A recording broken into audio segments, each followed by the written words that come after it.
تاریخ یہی بتاتی ہے کہ جو پاکستان کے عدالتی نظام ہے اور جو نیب کا ادارہ ہے یا باقی احتساب کے ادارے ہیں، یہ کبھی بھی ان لوگوں کا احتساب نہ کریں گے، نہ کیا ہے، نہ کر سکتے ہیں۔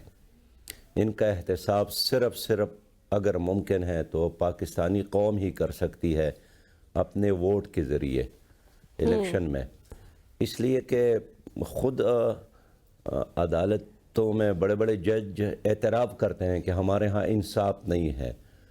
نیب کے بعد بہت سارے سوالات ہے، تو اب کون احتساب کرے گا؟ احتساب کے بغیر تو نہ ملک چل سکتا ہے، نہ کوئی سوسائٹی ترقی کر سکتی ہے، اور یہی وجہ ہے کہ نہ ہمارا ملک چلتا ہے، نہ قوم ترقی کرتی ہے، نہ فرد ترقی کرتا ہے، نہ سوسائٹی آگے بڑھتی ہے۔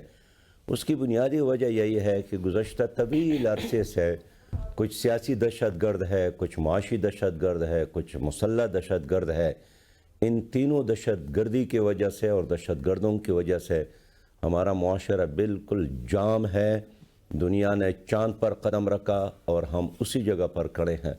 اب عوام ہی سے اپیل ہے کہ وہ آگے بڑھے،